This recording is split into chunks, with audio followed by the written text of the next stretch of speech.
At 10 years old, I discovered that even inside a church, evil could wear a suit and carry a Bible.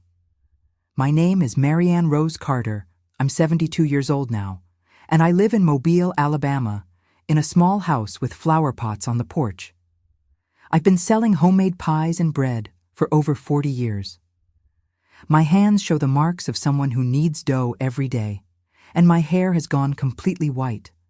But that's not what I want to tell you about. It's about something nobody imagines could happen to a little girl inside a place that should have been sacred. Have you ever felt that the people who should protect you are the ones who can hurt you the most?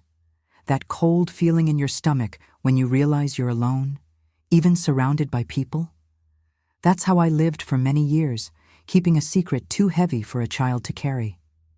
In my time, we didn't talk about certain things. Southern families like mine kept troubles behind closed doors, especially in small towns like Selma, where I grew up in the early 1960s.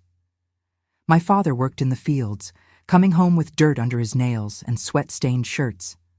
My mother was the most religious woman I knew, Bible study 3 times a week, prayer before every meal, and church every time the doors were open.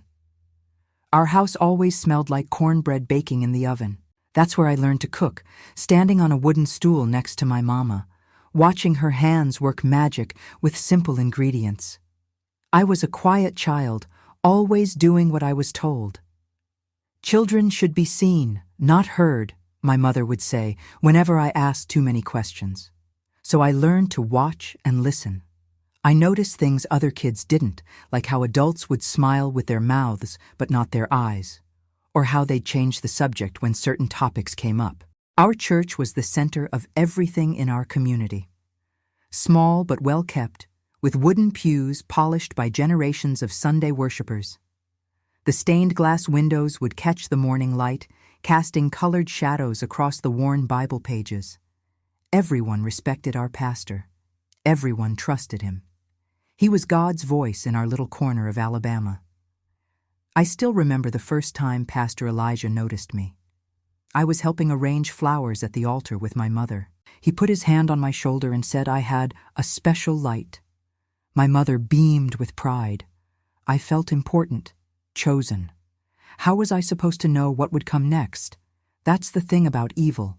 It doesn't always announce itself. Sometimes it comes dressed in respectability, speaking words of kindness, earning your trust drop by drop. Sometimes it quotes scripture while reaching for you in the shadows. What happened in that church changed everything about me. How I saw the world, how I understood God, how I trusted people. It buried itself deep in my soul like a splinter you can't dig out. For decades, I thought it was my fault. That's what they make you believe when you're small and scared and don't have the words to explain what's happening. If you're new here, subscribe now, because this story will leave you speechless. I never thought I'd tell this story, not to anyone. But here I am, all these years later, my hands still making bread and pies like they've done since I was a girl, but my heart finally free enough to speak. Because sometimes telling your truth is the only way to make sure others don't suffer in silence like you did. Sometimes your pain can become a light for someone else, finding their way in the dark. The worst part wasn't even what he did. It was what happened when I tried to tell. But I'm getting ahead of myself.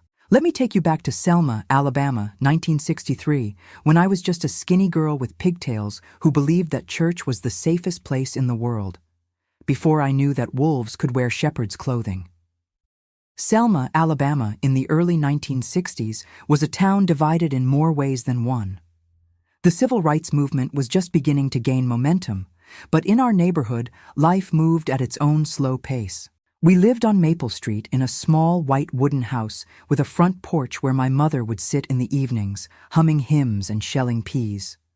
Our home wasn't fancy, just 3 small bedrooms, a kitchen that always smelled like something good cooking, and a living room where my father would listen to the radio after his long days working in the cotton fields. My father, James Carter, was a quiet man with rough hands and a permanent tan from working outdoors. He'd come home tired, wash up in the basin on the back porch, and sit down to dinner without saying much. His silence wasn't mean. It was just his way. He'd worked since he was a boy and didn't know how to be any different, When he did speak, everyone listened. "The good Lord gives us 2 ears and 1 mouth for a reason," he'd say when I talked too much. My mother, Sarah, was his opposite. She filled every silence with words, Bible verses, gossip from the ladies' prayer circle, instructions about how to be a proper young lady. Her entire life revolved around the Southern Baptist Church on the corner of Pine and Jefferson. She sang in the choir, taught Sunday school, and kept the church newsletter organized. She was respected in our community as a woman of faith and proper behavior. "A virtuous woman is a crown to her husband," she'd say, quoting Proverbs like it was everyday conversation. We didn't have much money, but we were better off than some.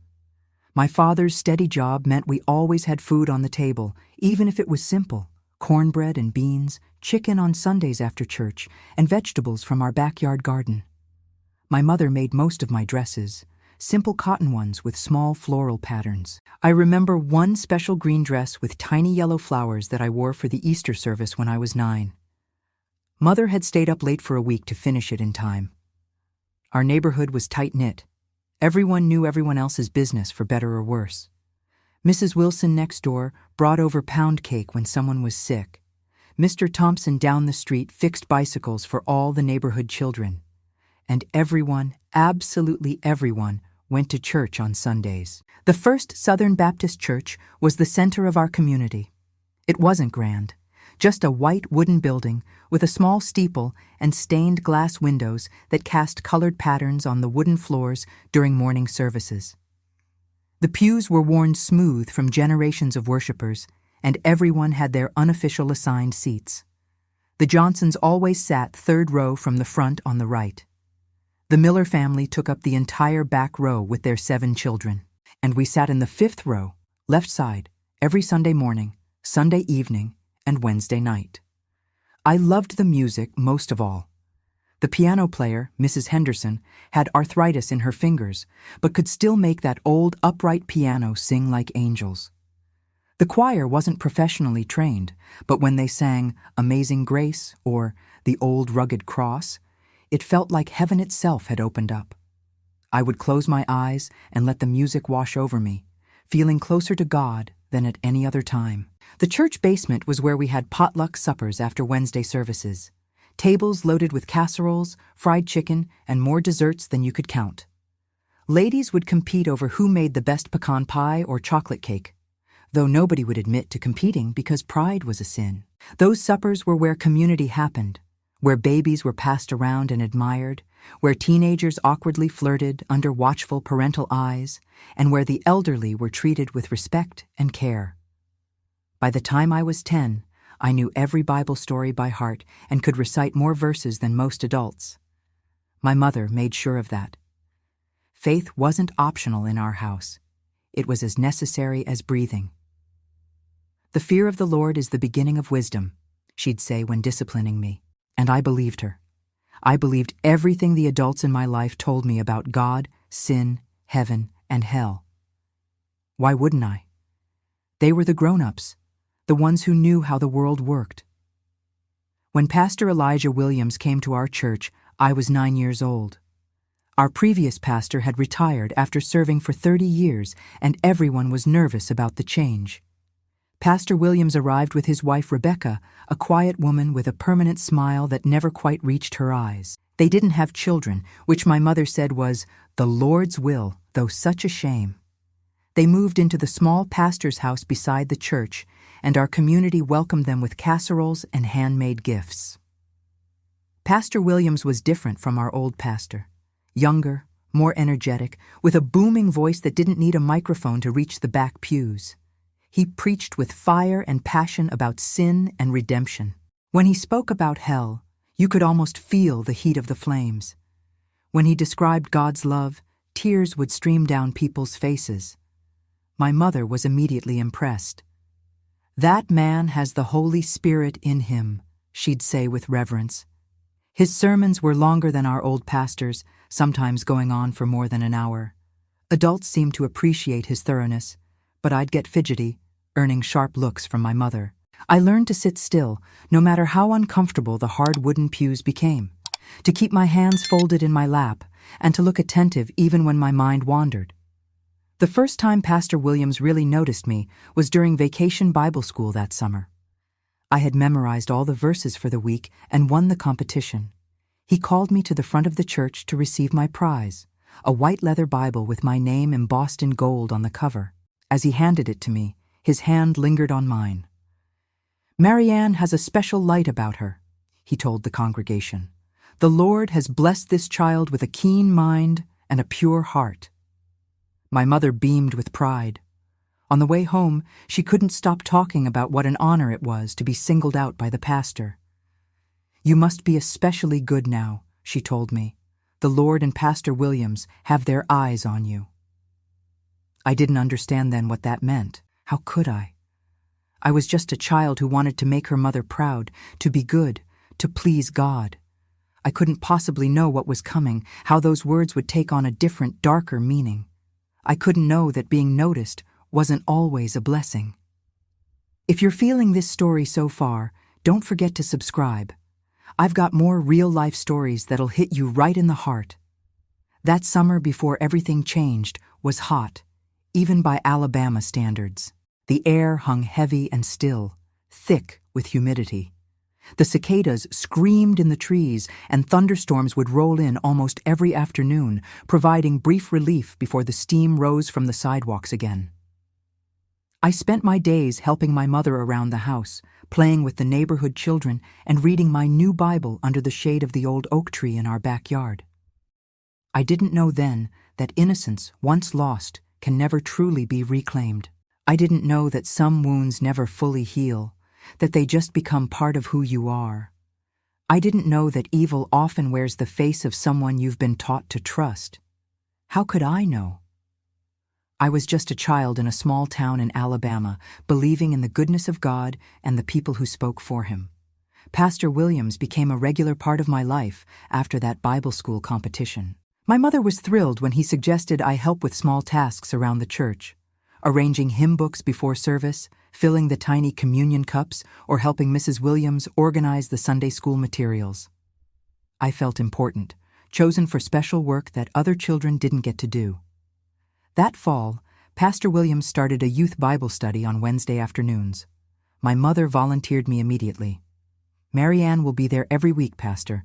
She needs good Christian teaching to grow in the Lord." There were usually 5 or 6 of us kids, sitting in a circle in the church basement, with Mrs. Williams bringing cookies and Kool-Aid halfway through. Pastor taught us about David and Goliath, Jonah and the whale, and other Bible stories that children could understand. I noticed how his eyes would often find mine when he was making an important point. He'd say things like, "God sees everything in your heart. You can't hide anything from him," while looking straight at me. It made me feel both special and uncomfortable at the same time, though I couldn't have explained why back then. After Bible study one Wednesday in November, Pastor asked me to stay behind to help put away the chairs and tables. My friend Betty Jenkins gave me a funny look as she left with the others, but I felt proud to be trusted with this responsibility. "You're a very special girl, Marianne," Pastor Williams said as we folded the last table. The basement was quiet now, everyone else gone home for dinner. "The Lord has blessed you with intelligence and a pure heart." "Thank you, Pastor," I said, eyes on my shoes. I'd been taught that pride was a sin, so I didn't know how to accept compliments. "Do you know what the Bible says about children?" he asked, stepping closer. I shook my head. Jesus said, "Let the little children come to me." Children are precious to the Lord, and you're especially precious, Marianne. He put his hand on my shoulder then, and something about it felt different from before. His fingers squeezed a little too tight, lingered a little too long. I remember feeling the heat of his palm through my cotton dress. "I've been watching you," he continued. "You have a special light. Not everyone has it. God has marked you." I didn't understand what he meant, but it sounded important. I wanted to make my mother proud, to be a good Christian girl. When Pastor Williams said I was special, part of me felt happy. But another part, a quiet, small part I couldn't name yet, felt afraid. That evening at dinner, I told my parents that Pastor had asked me to help with more tasks around the church. My mother beamed with pride. "What a blessing," she said. "The pastor sees your potential for the Lord's work." My father just nodded and kept eating his mashed potatoes and meatloaf. He wasn't one for many words, especially about church matters. He went to service every Sunday because that's what men in our community did, but the emotional side of religion was my mother's territory. Over the next few weeks, I started staying after Bible study regularly. Sometimes we'd just clean up, but other times Pastor Williams would sit close to me and explain deeper biblical truths that he said the other children weren't ready for yet. He'd read passages about love and marriage from Song of Solomon that made me uncomfortable, though I didn't understand exactly why. "The Lord wants us to understand all parts of His Word," he'd say when I squirmed in my seat. "Even the parts about how men and women show their love for each other." Once he asked me if I knew how babies were made. My face burned hot with embarrassment. My mother had told me only that married people became one, and then God blessed them with children. It was all very mysterious to me. "A godly girl should understand how her body works," Pastor said. "It's not shameful. God created everything about you." He began to tell me things my mother had never mentioned, about monthly cycles and how bodies change. Some of it was educational, like what they might teach in school nowadays. But other parts felt wrong, especially when he'd look at me in a way that made my stomach knot up. By Christmas that year, Pastor Williams had become a regular topic at our dinner table. My mother would ask what I'd learned that day, and I'd repeat the Bible verses or lessons, carefully leaving out the uncomfortable parts. I didn't have words for what was happening. I just knew something didn't feel right, but everyone, especially my mother, thought Pastor Williams hung the moon and stars. At the church Christmas pageant, I played one of the angels announcing Jesus' birth. Pastor Williams had personally selected me for the role, giving me more lines than the other angels. After the performance, he hugged me backstage, holding on too long while whispering, "You were perfect, just perfect." I could feel his heart beating fast against me, and I wanted to pull away but didn't know how without being rude. My mother saw the hug and smiled approvingly. "Pastor Williams is so good to take a special interest in Marianne's spiritual development," she told Mrs. Peterson afterward. I remember looking at Mrs. Williams standing across the room, watching us with that same tight smile that never reached her eyes. I wonder now what she knew, what she saw, what she endured. By early 1964, the pattern was set. I would go to church functions, Pastor Williams would find ways for us to be alone, and the touching would increase, a hand on my back, fingers brushing my hair, a too long hug. Each time he'd quote scripture or say it was God's way of showing Christian love. And each time, that knot in my stomach would grow tighter. Once, when his hand stayed on my knee during a lesson about Adam and Eve, I tried to move away. His fingers gripped harder. "The devil tempts us to reject God's love," he said softly. "Don't let Satan into your heart, Marianne." That was the first time I felt real fear, not just discomfort, but fear. I'd been taught that Satan was the enemy, that rejecting God's ways meant eternal punishment. If Pastor said this was God's love, who was I to question it? I was just a child, and he spoke for God in our community. I started making excuses to avoid being alone with him.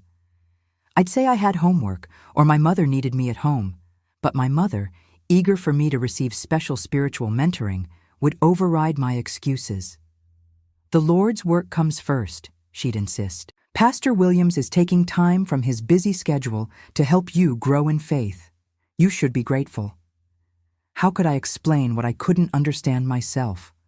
I didn't have words for the growing dread I felt every time Wednesday afternoon approached. I didn't know how to describe the way his eyes changed when no one else was around, or how his voice would drop to a whisper when he talked about our special connection. By spring, I'd started having stomach aches on church days. Real, physical pain that would double me over. My mother thought it was just childish manipulation. "Stop this foolishness," she'd scold. "The Lord doesn't approve of lying to get out of your responsibilities." but it wasn't a lie. My body knew what my mind couldn't process, that I was in danger, that something was very wrong with how Pastor Williams treated me when no one was looking, that the man everyone trusted was not what he seemed. I started praying every night, begging God to make Pastor Williams stop looking at me that way, stop finding reasons for me to stay after Bible study, stop touching me when no one could see. I thought if I was good enough, pure enough, God would protect me. That's what all the Bible stories taught, that God watched over the faithful. But God didn't stop what happened next. No one did. And when my world shattered in that little church I once loved, I learned the cruelest lesson of all. Sometimes the monsters wear suits and carry Bibles, and sometimes the people who should protect you will choose to protect the monsters instead. I couldn't have known then that what was happening would shape the next 60 years of my life. That the wounds inflicted in that small Alabama church would never fully heal. That my faith, my trust, and my childhood would all end on a spring afternoon when I was just 10 years old. By spring of 1964, I had developed a pattern of physical symptoms before church. My stomach would twist into knots on Wednesday afternoons. I'd get headaches on Sunday mornings. Sometimes I'd throw up my breakfast before we left for service. My mother thought I was being difficult, trying to get attention. "The devil is putting these thoughts in your head," she'd say, pressing a cool cloth to my forehead. "Pastor Williams says children are especially vulnerable to Satan's influence. We need to pray harder." And so we did. More prayers, more Bible readings, more time at church. The exact opposite of what I needed. One Wednesday in April, Pastor Williams announced a special prayer session for the youth. "The young people need spiritual guidance as they face worldly temptations," he told the congregation. My mother volunteered me immediately. "Marianne will definitely be there," she said proudly. "She's been chosen by the Lord for special attention." I remember the sick feeling that washed over me. The prayer session was scheduled for Saturday afternoon, when most adults would be busy with preparations for Sunday service. Just a few adult volunteers would supervise as Pastor led the children in prayer. That Friday, I faked a fever. I held my breath until my face turned red, then breathed normally when my mother came to check on me. She placed her hand on my forehead. "You do feel warm," she admitted, concern in her eyes. For a moment, I thought it had worked. Then she said, "I'll call Pastor Williams and ask him to pray for you. I'm sure you'll be better by tomorrow for the prayer session." When she left the room, I cried silently into my pillow. There was no escape. Saturday came, bright and warm. My fever had miraculously disappeared, just as my mother had prayed it would. She dressed me in a yellow dress with small white flowers, one she had made herself for church functions. She braided my hair and tied the ends with white ribbons. "You look like an angel," she said, kissing the top of my head. "Pastor Williams will be so pleased." Those words sent ice through my veins. When we arrived at the church, there were about 15 children gathered in the basement. Parents were dropping them off, chatting with each other, completely unaware. Mrs. Williams was there, along with 2 other church ladies who would help supervise. They would rotate, Pastor explained, so that each adult would have time to prepare for Sunday. My mother hugged me goodbye. "Be good now. Learn everything Pastor teaches you." As she walked away, I almost ran after her. The words were on the tip of my tongue. "Don't leave me here." But I couldn't say them. I didn't have the language to explain what was happening. I just knew I was afraid. The session began with songs and group prayer. Nothing unusual happened. For a while, I thought maybe this time would be different. Maybe with so many people around, I was safe. Then Pastor Williams divided us into smaller groups for personalized prayer guidance. "Betty, Sarah, and John, you go with Mrs. Peterson," he instructed. "Michael, James, and Lisa, you're with Mrs. Williams." One by one, he assigned children to groups until only I and 2 other children remained. "You 3 will come with me," he said with that smile that once seemed kind, but now filled me with dread. He led us to his office, a small room off the main church hall. It had a desk, some bookshelves filled with religious texts, and a small couch. The walls were decorated with Bible verses in ornate frames and a large wooden cross. "We'll take turns," he explained. "I'll pray with each of you individually while the others wait outside. Marianne, you'll go last since you need special attention. Your mother mentioned you've been feeling unwell." The other two children nodded obediently. They had no reason to question Pastor. Neither did I, until recently. I sat on a hard wooden chair in the hallway with Tommy Davis, a boy about my age. The first child, a girl named Ruth, was in the office for about 10 minutes. When she came out, she seemed normal, maybe even happy. Tommy went next. Again, about 10 minutes passed. He emerged looking exactly the same as when he went in. Then it was my turn. "Come in, Marianne," Pastor Williams called, his voice gentle. "Close the door behind you." My feet felt like they were made of lead as I walked into that office. Something told me that once that door closed, everything would change. I was right. The air in the office felt thick and hot, despite the spring breeze outside. Pastor Williams sat not behind his desk, but on the small couch. He patted the space beside him. "Come sit by me so we can pray together," he said. I hesitated, standing frozen by the door. "Don't let fear control you," he said, his voice hardening slightly. "That's the devil's work. Come here, Marianne." Slowly, I moved toward the couch and sat as far from him as possible. He immediately slid closer. "Your mother says you've been sick," he began, placing his hand on my knee. "Physical illness often stems from spiritual problems. Are you hiding something, Marianne? Something sinful?" I shook my head, eyes fixed on his hand on my knee. "Look at me when I'm speaking to you," he said sharply. I raised my eyes to meet his. They weren't the kind eyes of the pastor everyone admired. They were different somehow, darker, hungrier. "We need to pray for your purity," he said, his voice dropping to a whisper. "Evil thoughts can make the body sick. Has Satan been putting thoughts in your mind, Marianne? Thoughts about men? About me?" I shook my head again, confused and frightened. "Don't lie to the Lord," he warned. "God sees everything in your heart." His hand moved from my knee to my shoulder, then to the back of my neck. His fingers felt hot against my skin. "We need special prayer for you," he said. "Stand up." I obeyed, trembling now. "Turn around," he instructed. When I did, I felt his hands on my shoulders, then sliding down my back. "The Lord says to lay hands on the afflicted," he whispered, his mouth suddenly close to my ear. "Where does it hurt, Marianne? Where does the devil tempt you?" I couldn't speak, couldn't move, couldn't breathe. His hands moved to places they shouldn't, places no one had ever touched. I closed my eyes tight and prayed for it to be over. I counted the ticks of the clock on the wall. 1, 2, 3. When it finally stopped, he turned me around to face him. His face was flushed, his breathing quick. "This is our special prayer," he said. "God has joined us in a sacred bond. Do you understand?" I nodded, though I didn't understand at all. "This stays between us and the Lord," he continued. "If you tell anyone, they won't believe you. They'll think Satan has possessed you with lies. Do you want that?" I shook my head.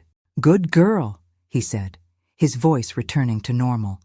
"Now, we should join the others. Remember, our special prayer is a secret between us and God." If you're feeling this story so far, don't forget to subscribe. I've got more real-life stories that'll hit you right in the heart. When I walked out of that office, I was a different person.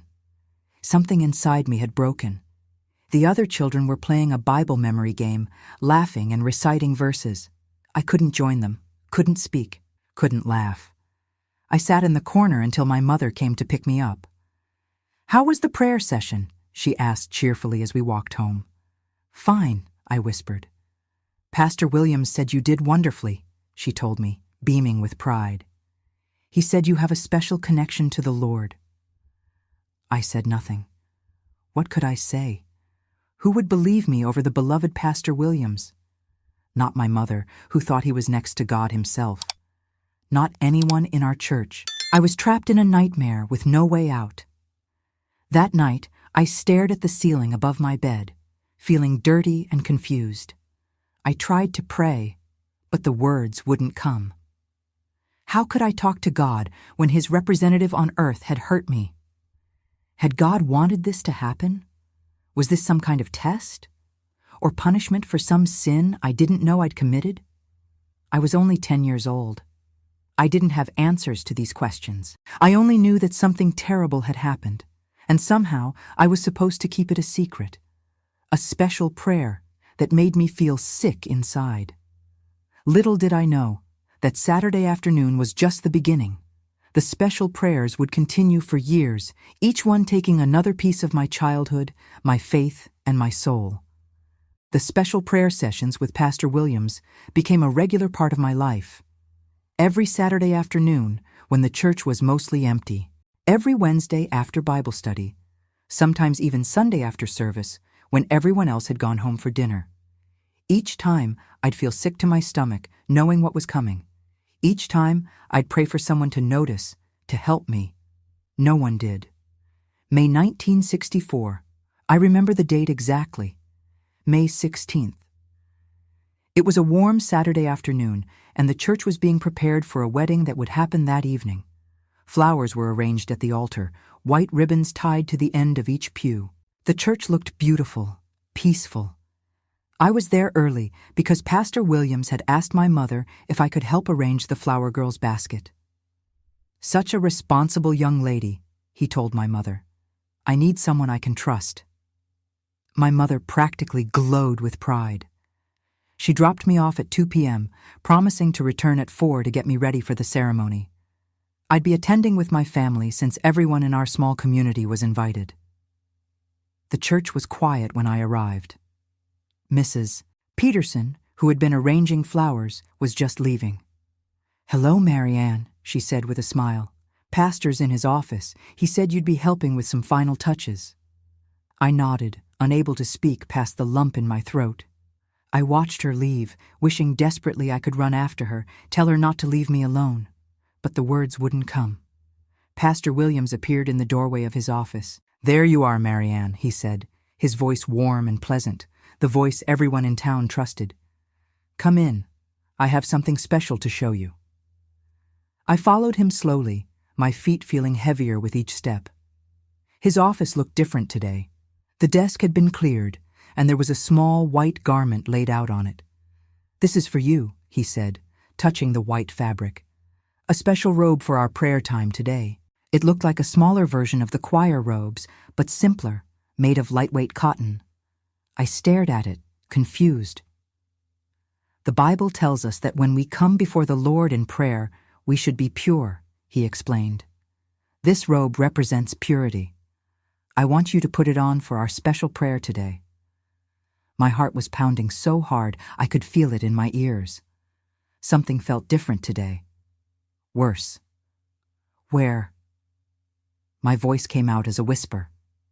I cleared my throat and tried again. "Where should I change?" "Right here," he said, his eyes changing to that look I'd come to dread. "I'll turn around, but remember, Mary Ann, the body is God's temple. There's nothing shameful about it." He turned to face the wall. With shaking hands, I changed into the white robe. It was too big, hanging off my small frame like a ghost. When I had it on, he turned back around. "Beautiful," he said, but he wasn't looking at my face. "Now we can begin our special prayer. Today is very important. It's time for you to learn the deepest level of prayer." He took my hand and led me to the small couch. The church was silent, except for the ticking of the clock on the wall and the distant sound of birds outside. I remember thinking how strange it was that the world could seem so normal while something so wrong was happening. What happened next in that office was worse than anything before. The special prayer crossed a line that could never be uncrossed. I won't describe it in detail. Some things are too painful to put into words, even all these years later. But it was no longer just touching. It was violation in its most complete form. I remember staring at a spot on the ceiling, a water stain that looked somewhat like a bird in flight. I focused on that stain, trying to separate my mind from what was happening to my body. I counted the ticks of the clock. 1, 2, 3. All the way to 187. When it was finally over, Pastor Williams knelt beside the couch where I lay frozen. "Now you understand the deepest connection with God," he whispered. "This is our sacred bond. Remember what I told you. If you ever speak of our special prayers, no one will believe you. They'll think the devil has possessed you with lies. Your soul will be in danger of eternal damnation." He helped me sit up, his manner suddenly gentle, almost fatherly. "You should get dressed now," he said, all business again. "Your mother will be here soon." I moved like a sleepwalker, pulling my yellow dress back on.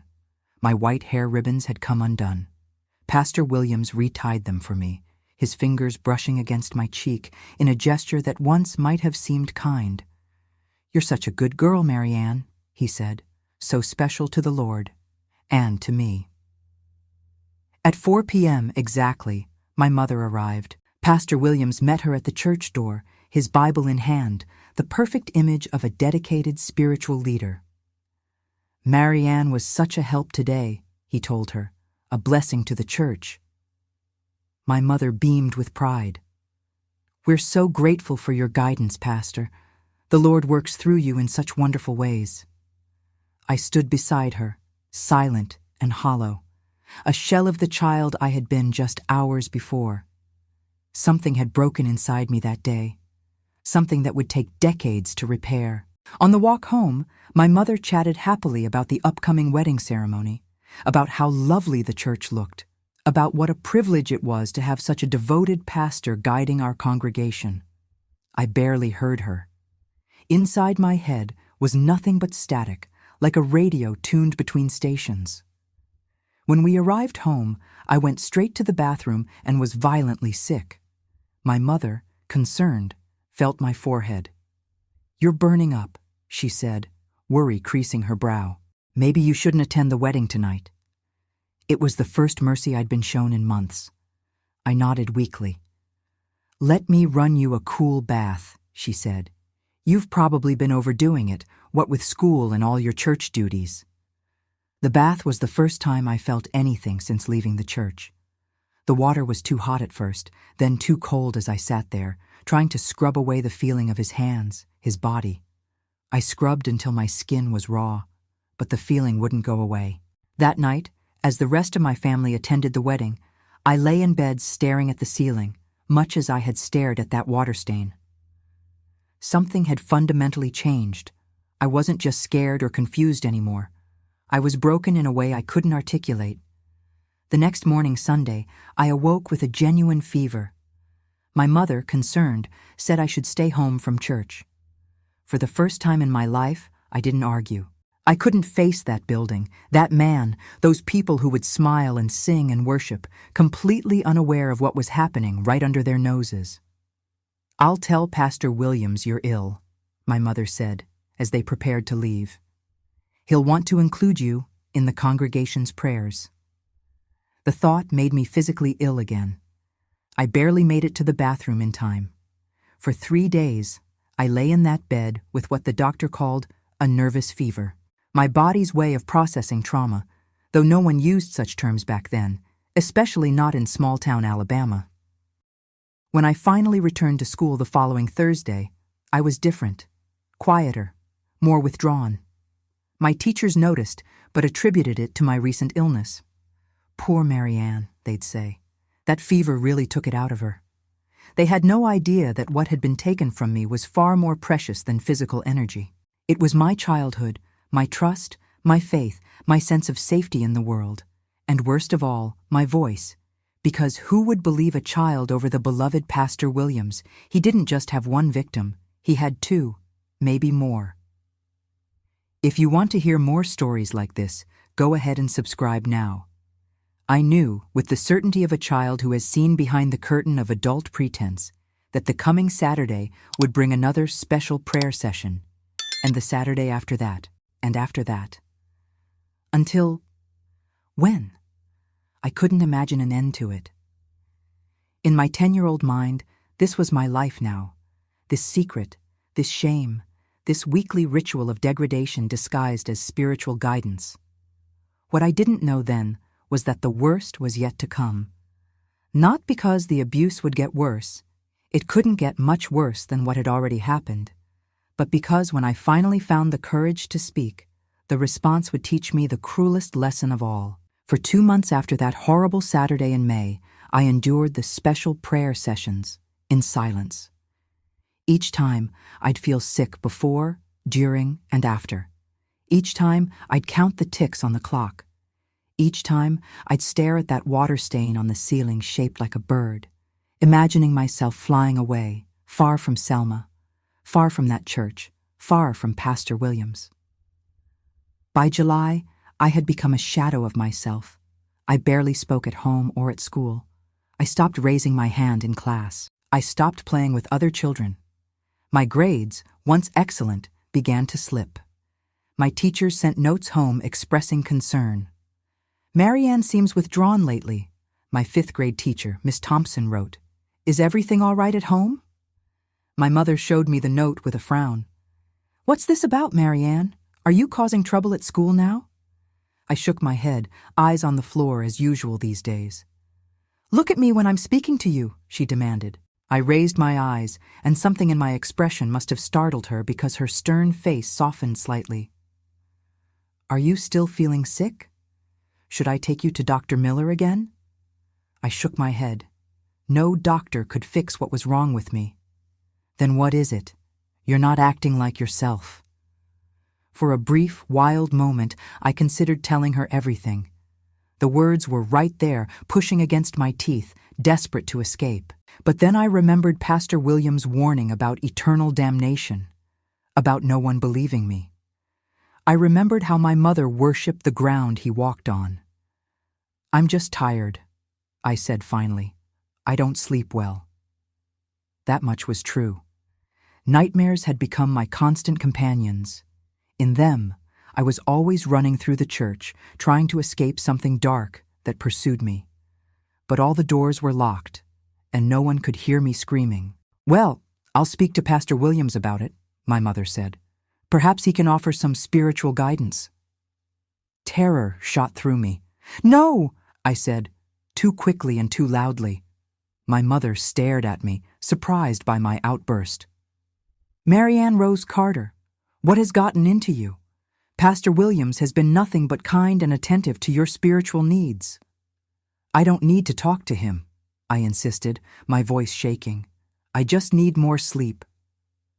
She studied me with narrowed eyes. "You've been acting strange about church lately. Is there something you're not telling me?" This was my chance. Maybe she would believe me. Maybe she would protect me. I took a deep breath. "Mom," I began, my voice barely a whisper. "I don't want to go to special prayer sessions with Pastor Williams anymore." "Why ever not?" she asked, genuinely puzzled. "It's an honor that he takes such interest in your spiritual development." "The prayers, they're not right," I said, struggling to find words a 10-year-old could use to describe what was happening. My mother frowned. "What do you mean, not right?" "Pastor Williams is a man of God. Everything he does is in service to the Lord." "He touches me," I said finally, the words feeling like stones in my mouth. "Well, of course he does," my mother said dismissively. "The Bible tells us to lay hands on people when we pray for them." "Not like that," I insisted, my courage growing slightly. "He touches me in private places. He makes me take off my clothes for special prayers. He says God wants us to have a sacred bond, but it feels wrong, Mom. It hurts." My mother's face changed as I spoke. At first confusion, then disbelief. And finally, the expression that would haunt me for decades. Cold, hard anger. "Marianne Rose Carter," she said, her voice shaking with rage. "How dare you speak such filth in this house? Pastor Williams is a man of God, chosen to lead our congregation. He has honored you with his guidance and special attention, and this is how you repay him? With vile accusations?" "But Mom, it's true," I pleaded, tears streaming down my face now. "He hurts me. He says it's our secret with God, but—" The slap came without warning, sharp across my cheek. My mother had never hit me before. I stared at her in shock, one hand pressed to my burning face. "The devil has gotten into you," she hissed, her face contorted with an anger I'd never seen before. "No daughter of mine would say such things about a man of God. You're going to your room right now, and you're going to pray for forgiveness. And on Sunday, you will apologize to Pastor Williams for even thinking such sinful thoughts." "But Mom—" "Not another word," she shouted. "Go to your room, now!" I went, legs shaking, heart shattered. My own mother didn't believe me. Worse, she thought I was the one who had done something wrong. In that moment, I understood with perfect clarity that I was completely alone. That night, locked in my room, I cried until no more tears would come. I heard my parents arguing downstairs, my father's voice a low rumble, my mother's sharp and insistent. I couldn't make out the words, but I knew they were talking about me, about what I had said. The next morning at breakfast, my father wouldn't look at me. My mother's face was set in grim lines. "We've decided," she announced, "that you need special spiritual counseling. Pastor Williams has graciously agreed to meet with you every day after school for the next week to help cleanse your mind of these impure thoughts." Horror washed over me. Daily sessions, alone with him. My punishment for trying to get help was to be thrown directly back to my abuser. "No," I whispered. "Please, no." "This isn't a discussion," my mother said firmly. "The devil has taken hold of you, Marianne. Pastor Williams is the only one who can help drive out these evil thoughts." I looked to my father, desperate for any ally. "Dad, please." He finally met my eyes, and for a brief moment, I thought I saw doubt there. But then he looked away again. "Listen to your mother, Marianne. She knows what's best." He didn't believe me either. Or if he did, he wasn't willing to stand against my mother and the church to protect me. Another small death inside. That afternoon, my mother personally delivered me to Pastor Williams's office. She apologized profusely for my wild imagination and sinful accusations. "I don't know what's gotten into her, Pastor," she said, gripping my shoulder painfully tight. "She's always been such a good, obedient child until recently." Pastor Williams's face was a perfect mask of pastoral concern. "Don't worry, Sister Carter. Many children go through phases of rebellion. The enemy targets the young most aggressively. I'll help Marianne find her way back to the light." My mother beamed at him gratefully. "We're so blessed to have you, Pastor. I'll be back in an hour." As soon as the door closed behind her, his face changed. The mask dropped, and what I saw was cold fury mixed with something else. A calculating look that frightened me more than anger. "You tried to tell," he said softly, standing between me and the door. "After I warned you what would happen." I backed away until I hit his desk. "My mom didn't believe me." "Of course she didn't," he said, his voice still eerily calm. "I told you no one would. They see me as God's representative here on earth." "Who are you?" "Just a child with a vivid imagination." He moved closer. "But now we have a problem, Marianne. You've shown you can't be trusted. You've broken our sacred covenant." "I'm sorry," I whispered, though I wasn't. I was only sorry no one had believed me. "Actions have consequences," he continued, now directly in front of me. "Your mother has given me permission to counsel you every day this week, to drive out the evil thoughts. Do you know what that means?" I shook my head, though the dread building inside me suggested I did know. "It means you're mine every day this week, and I'll make sure you never tell anyone again." What followed was the worst week of my young life. Every day after school, my mother would drop me at Pastor Williams' office. Every day, the abuse would worsen, becoming more painful, more degrading. Every day, he would remind me that no one would ever believe me, that I was alone, that this was my punishment for breaking our sacred covenant. By Friday, I was physically ill. My body literally could not endure any more. I threw up in the school bathroom before my mother came to take me to church. The school nurse sent me home with a fever of 102 degrees. For once, even my mother couldn't deny I was genuinely sick. "We'll have to cancel your session with Pastor Williams today," she said, tucking me into bed. There was a note of disappointment in her voice, as if I had failed in some important duty. "Can I stay home from church on Sunday too?" I asked weakly. She pursed her lips. "We'll see how you're feeling. But remember, Marianne, avoiding church won't solve your spiritual problems. Pastor Williams says you've been making progress this week, but you still have work to do." Progress, is that what he called it? The systematic destruction of a child's spirit? That night, lying in my sickbed, staring at the ceiling, I made a decision. I couldn't tell my parents. I couldn't tell any adult at church. But there was one person who might believe me, my best friend Betty Jenkins. Betty and I had been friends since kindergarten. Her family went to our church too, but they weren't as devout as mine.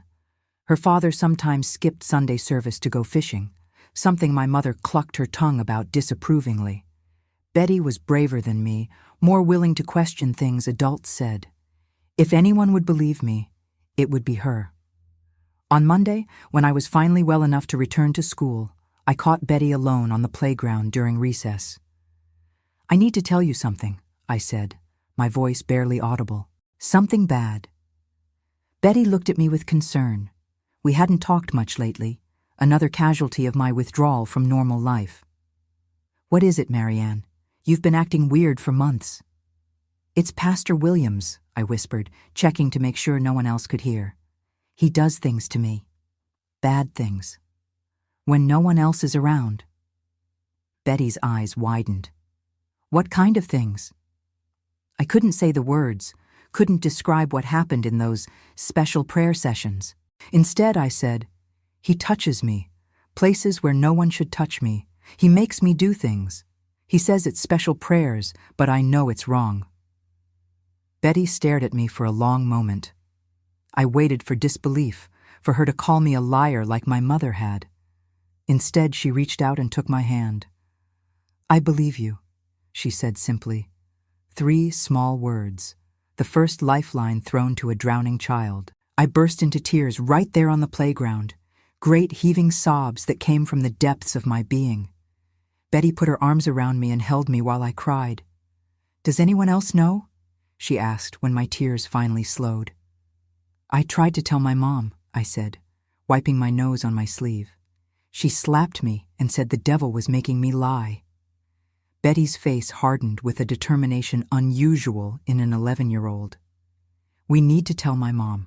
She'll believe us." For the first time in months, I felt a tiny flicker of hope. Maybe, just maybe, there was a way out of this nightmare. I didn't know then that Betty's belief was the first small step on a very long road. I didn't know that even with adult help, justice would be elusive. I didn't know that the scars from those special prayer sessions would shape the rest of my life. But I had found one person who believed me, one person who saw the truth. And sometimes, that's all it takes to begin healing. One person who hears your truth and says those life-saving words, "I believe you." The day after Betty and I talked on the playground, we met at her house after school. Mrs. Jenkins, Betty's mother, was nothing like my own. Where my mother was rigid and pious, Mrs. Jenkins was warm and easygoing. Her kitchen always smelled like something good baking, oatmeal cookies or banana bread. That day, she was making peanut butter cookies, rolling the dough into balls and pressing them with a fork to make that familiar crisscross pattern. "Girls, help yourselves to some milk," she said as we came in. "Cookies will be ready in about 10 minutes. Betty looked at me, her eyes asking a silent question. I nodded slightly, my heart pounding so hard I was sure Mrs. Jenkins could hear it. "Mom," Betty said, her voice steadier than I could have managed. "Marianne needs to tell you something important. Something bad that's happening at church." Mrs. Jenkins turned from the oven, concern immediately replacing her cheerful expression. She wiped her hands on her apron and sat down at the kitchen table with us. "What is it, honey?" she asked me directly. I couldn't look at her. I stared at the wooden table, tracing the grain with my finger. The words wouldn't come. "It's about Pastor Williams," Betty prompted. "Tell her what you told me, Marianne." Mrs. Jenkins reached across the table and gently placed her hand over mine. "Whatever it is, you can tell me. I promise I'll listen." Something in her voice, the gentleness, the absence of judgment, broke the dam inside me. Words began pouring out, haltingly at first, then in a rush. I told her about the special prayer sessions, the touching, the white robe, what happened in his office. I couldn't use explicit terms, I didn't know them, but Mrs. Jenkins understood. Her face changed as I spoke, from concern to horror to a cold anger I had never seen before. When I finished, the kitchen was silent except for the timer on the oven. "Marianne," she said finally, her voice tight but controlled. "I believe you. What Pastor Williams did was wrong, very wrong. It wasn't your fault, and you were brave to tell us." The timer buzzed. None of us moved. "Does your mother know?" Mrs. Jenkins asked. I nodded miserably. She didn't believe me. She said the devil was making me lie. Mrs. Jenkins closed her eyes briefly, as if in pain. When she opened them, there was a determination there that reminded me of Betty. "This has to stop," she said simply. "No child should ever be hurt like this, especially not by someone they're taught to trust." She got up and took the cookies from the oven, moving on autopilot. Then she sat back down. "Marianne, I'm going to have to tell my husband about this, and then we'll need to talk to some other adults who can help. Is that okay?" I nodded, relief and fear battling inside me. Relief that someone believed me, fear of what would happen next. "Can I stay here?" I asked in a small voice. "I don't want to go home. My mom will be mad if she finds out I told." "You can stay for dinner," Mrs. Jenkins said, "but then I'll need to take you home. Running away would only make things more complicated. But I promise you this, I won't let you go back to that church alone with him. Never again." That evening, Mr. Jenkins came home from his job at the hardware store. Mrs. Jenkins sent us to Betty's room while they talked in low, serious voices in the kitchen. Later, they called me down. Mr. Jenkins's face was red with anger, but his voice was gentle when he spoke to me. "Marianne," he said, kneeling to my level, "what happened to you was wrong. Mrs. Jenkins and I are going to make sure it stops, but it might get hard for a while before it gets better. Do you understand?" I nodded, though I didn't really understand what hard meant in this context. I would soon find out. Mrs. Jenkins drove me home after dinner. She asked if I wanted her to come in with me, to talk to my parents, but I was too afraid of my mother's reaction, so she just hugged me tightly at the door. "Be brave," she whispered. "We're going to fix this." The next day at school, I noticed adults watching me. My teacher, the principal, even the school nurse called me in to ask if I was feeling okay. I later learned that Mrs. Jenkins had called the school, warning them to keep an eye on me, though she hadn't shared the specific details of why. That afternoon, instead of going to church for Bible study, Betty's mother picked up both Betty and me from school. "Your mother called the school," she told me as we drove. "She said you were supposed to go to church for counseling with Pastor Williams. I told the secretary you were coming home with us instead." "My mom will be so mad," I whispered. "Let her be mad at me," Mrs. Jenkins said firmly. "I can handle it." He didn't just have one victim. He had two. Maybe more. If you want to hear more stories like this, go ahead and subscribe now. We were barely through the door of the Jenkins house when the phone rang. Mrs. Jenkins answered it, her hello warm and friendly. But her expression quickly changed. "Yes, Sarah. Marianne is here with us. No, I didn't think it was appropriate for her to be alone with Pastor Williams today. I understand you're upset, but there are some serious concerns that need to be addressed. No, this isn't about questioning your parenting. Perhaps if you and James could come over to discuss this calmly. Hello? Hello? She hung up the phone with a sigh. She hung up on me. I'm afraid she's on her way over, and she's not happy. Within 15 minutes, our doorbell rang. Mrs. Jenkins sent Betty and me upstairs, but we sat at the top of the stairs, listening. My mother's voice was shrill with anger. How dare you interfere in my family? How dare you keep my daughter from her spiritual counseling? Sarah, please come in and let's talk privately, Mrs. Jenkins said calmly. There's nothing to discuss. Mary Ann has been telling lies about Pastor Williams, and he's graciously agreed to help guide her back to the path of truth. Now where is she? Sarah, Mrs. Jenkins's voice was firm now. Your daughter isn't lying. Pastor Williams has been abusing her, and possibly other children. This needs to be reported to the authorities. Blasphemy, my mother shrieked. You're spreading filthy lies about a man of God. I won't have it. Has it occurred to you, Mrs. Jenkins said quietly, that your daughter might be telling the truth? That perhaps the man you trust so completely isn't what he seems? Mary Ann, my mother shouted up the stairs. Come down here right now. We're leaving. I froze, unable to move. Betty squeezed my hand. Don't go, she whispered. Stay here with us. But I knew I couldn't. That was my mother down there, the woman who had raised me, who had always been the center of my world, even if she wasn't always gentle or understanding. And despite everything, some part of me still hoped that somehow she would believe me, would protect me as a mother should. I went downstairs, legs shaking. My mother grabbed my arm the moment I reached the bottom step. We're going home, she said through clenched teeth, and you are never to see these people again. Do you understand me? They're filling your head with wicked thoughts. Sarah, Mrs. Jenkins tried one more time. Please think about what you're doing. At least talk to James about this before you take Mary Ann back to that church. Don't tell me how to raise my child, my mother snapped. Come on, Mary Ann. She pulled me toward the door. I looked back at Mrs. Jenkins, her face a mask of worry and frustration. I'll be okay, I said, though I didn't believe it. The car ride home was silent and tense. When we arrived, my father was waiting on the porch, his face creased with concern. What's going on? He asked as we came up the walk.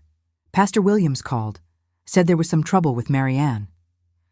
The Jenkins woman is spreading filthy rumors, my mother said, pushing me into the house. She's kept Mary Ann from her counseling session and is accusing Pastor Williams of inappropriate behavior. My father's eyes went to me, then back to my mother. What kind of inappropriate behavior? Indecent things, my mother said, lowering her voice. Things a godly man would never do. It's obviously the devil working through that woman to divide our church. My father looked at me again, longer this time. Mary Ann, go to your room while your mother and I talk. I went, closing my door and then pressing my ear against it, straining to hear. Need to at least consider the possibility, my father was saying. James, I cannot believe you would even entertain such a vile accusation against a man of God. I'm just saying, if multiple people are concerned, multiple people, it's just that Jenkins woman stirring up trouble. She's never been fully committed to the church anyway. Her husband doesn't even attend regularly. Their voices rose and fell, my father's more measured, my mother's increasingly hysterical. Eventually, I heard a door slam, my mother going to their bedroom, I assumed. A few minutes later, there was a soft knock on my door. My father entered, looking tired and conflicted. Mary Ann, he said, sitting on the edge of my bed. I need you to tell me the truth. Has Pastor Williams done anything to make you uncomfortable? Anything inappropriate? This was my chance. My father was asking directly, showing a willingness to listen that my mother hadn't. I took a deep breath. Yes, I said simply. My father's face tightened. What exactly has he done? I told him, as clearly as I could, about the touching, the special prayers, the white robe, what happened in the church office. As I spoke, my father's face went through a series of changes: disbelief, shock, disgust, and finally a cold anger. "Why didn't you tell us sooner?" he asked when I finished. "I tried to tell Mom," I said, tears welling up. "She didn't believe me. She said I was lying, that the devil was making me say bad things." My father was silent for a long moment. Then he did something he rarely did. He hugged me, his big, work-roughened hands gentle on my back.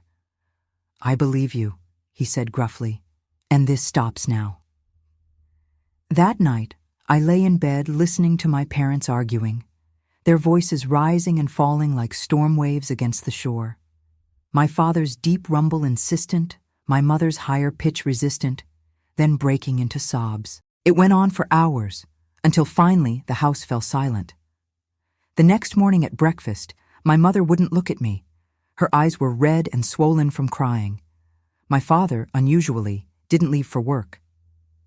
"Marianne won't be going to school today," he told my mother, "and she certainly won't be going to church for any more counseling.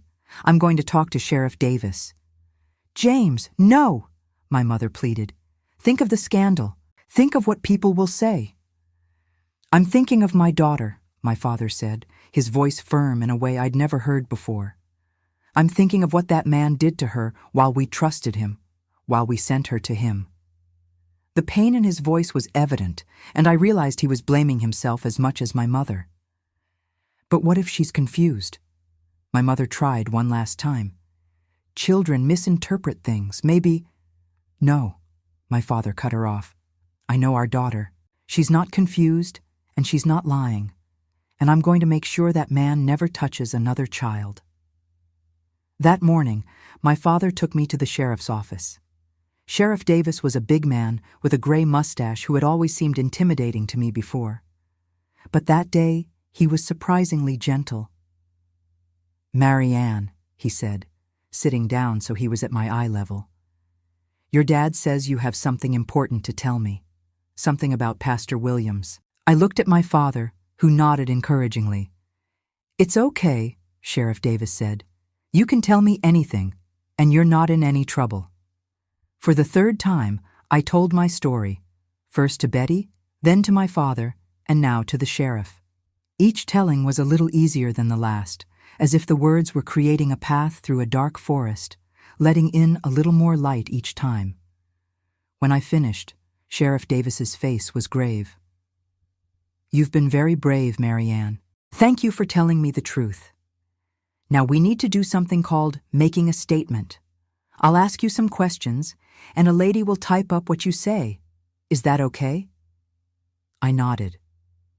"Your dad can stay right here with you the whole time." What followed was hours of questions, some of them making me uncomfortable with their directness, but all asked kindly and patiently. By the end, I was exhausted, but somehow lighter, as if some of the weight I'd been carrying had been transferred to the pages of my statement. As we were leaving, Sheriff Davis spoke quietly to my father.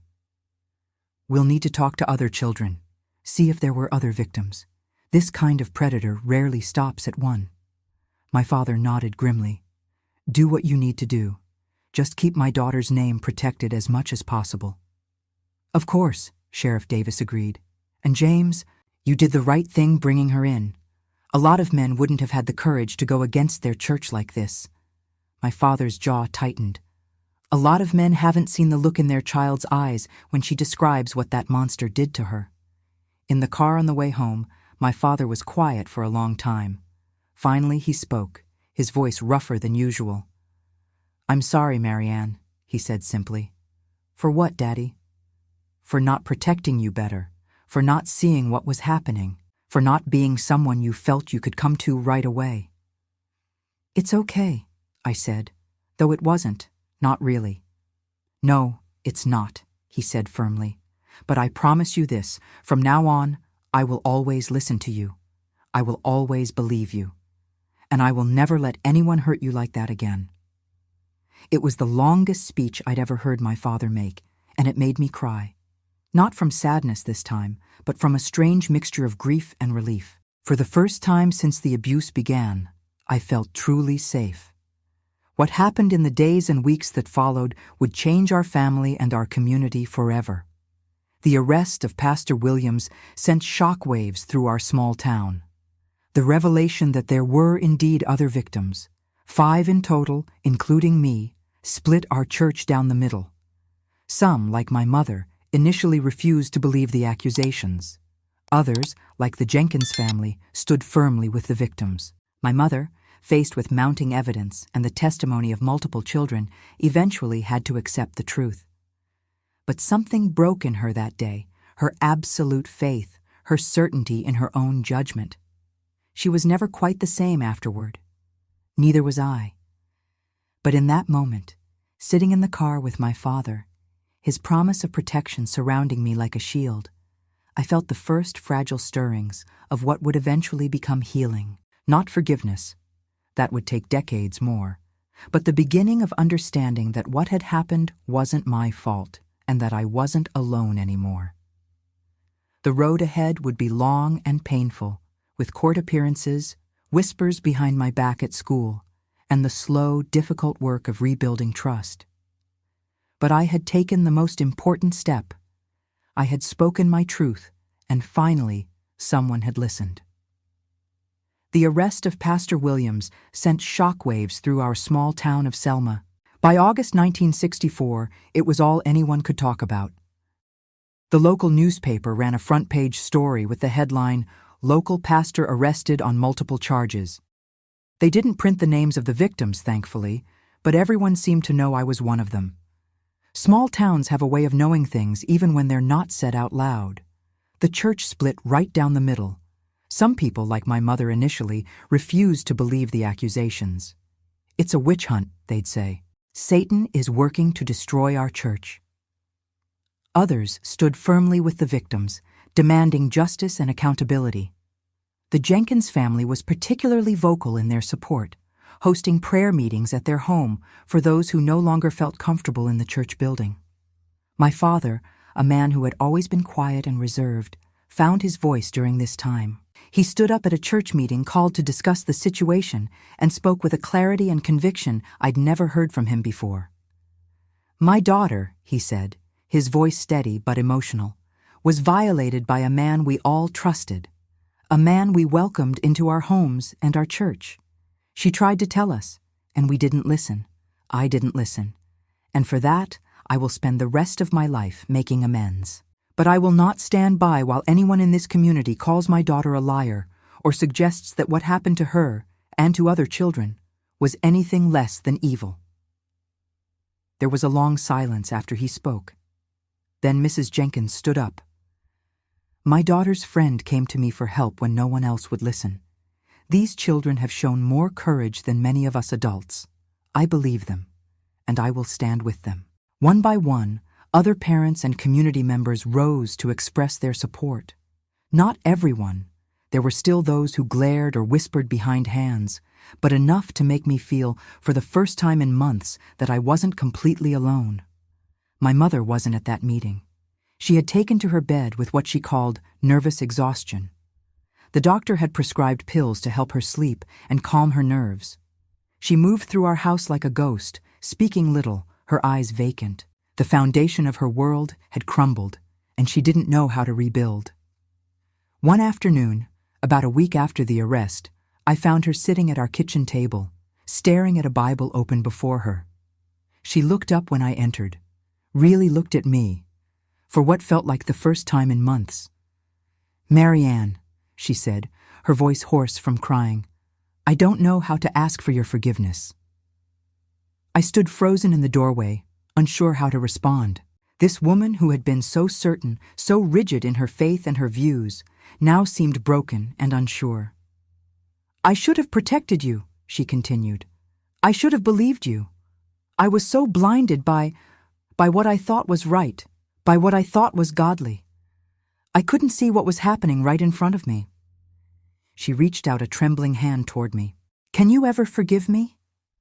I wanted to say yes immediately, to comfort her as children often instinctively want to comfort their parents, even when the parents have failed them. But the truth was more complicated. The wound was still too fresh, the betrayal too deep. "I don't know," I answered honestly. "I want to, but it's hard." She nodded, withdrawing her hand. "I understand. I don't deserve your forgiveness. But I want you to know that I believe you now. I believe everything you said, and I'm so sorry I didn't protect you when you needed me most." It wasn't a perfect reconciliation. It wasn't even really a reconciliation at all. But it was a beginning, a small crack in the wall that had formed between us. The legal process moved slowly. There were interviews with prosecutors, discussions about whether I and the other children would need to testify in court. The thought of sitting in a courtroom, facing Pastor Williams, telling strangers about what had happened, it terrified me. But Betty Jenkins and her mother assured me I wouldn't be alone. "We'll be right there with you," Betty promised, squeezing my hand. "And if anyone says anything mean, my mom will give them her scary look." She demonstrated Mrs. Jenkins's scary look, eyes narrowed and lips pressed into a thin line, and it made me laugh for the first time in what felt like forever. As the summer of 1964 turned to fall, life took on a new rhythm. I returned to school, now in 6th grade with a different teacher. Miss Collins was young and energetic, with a modern approach to teaching that didn't involve as much Bible recitation as previous teachers had required. She seemed to understand that I was going through something difficult without knowing the details, and gave me space when I needed it. At home, my father became more present. He'd take me fishing on Saturday mornings, something we'd never done before. We'd sit side by side on the bank of the Alabama River, poles in the water, not talking much, but sharing a comfortable silence. Sometimes he'd reach over and pat my shoulder or squeeze my hand, wordless gestures that meant more than any speeches could have. My mother slowly emerged from her depression. She stopped attending our old church, unable to face the whispers and stares. Instead, she began reading the Bible at home, questioning interpretations she'd previously accepted without thought. It was as if she was rebuilding her faith from the ground up, examining each piece before deciding whether to keep it or discard it. The biggest change came in October, when my father announced we would be moving to Mobile. "I've found work at the shipyard there," he told us over dinner one night. "Better pay and a fresh start for all of us." My mother nodded. Resignation and relief mingled in her expression. "When?" "After Christmas," he said. "Give us time to sell the house, get things in order." I felt a surge of hope at the news. Mobile was a much bigger city. Nobody would know us there, know what had happened. I could start over, be just another girl in a new school. "What about the trial?" I asked, the hope dimming slightly. The prosecutor had told us it would likely be scheduled for early the following year. My father reached across the table and took my hand. "We'll come back for that. You'll do what you need to do, say what you need to say, and then we'll go home to Mobile and start our new life. But only if you want to, Marianne. If you don't want to testify, we'll find another way." It was the first time an adult had given me a choice in all of this. The first time someone had acknowledged that my feelings, my comfort, my healing mattered. "I want to," I said, surprising myself with my certainty. "I need to." He nodded, pride in his eyes. "You're the bravest person I know, Marianne Rose Carter." December brought unexpected news. Pastor Williams had agreed to plead guilty to reduced charges, sparing the victims the ordeal of testifying in open court. The prosecutor explained that this was a good outcome. He would still go to prison, and we wouldn't have to relive our trauma on the witness stand. "Is that okay with you, Marianne?" my father asked after we left the prosecutor's office. "You don't have to agree if you wanted to speak in court." I thought about facing Pastor Williams, about telling my story again in front of strangers. Part of me wanted the chance to speak my truth publicly, to have everyone hear what he had done. But a larger part was relieved.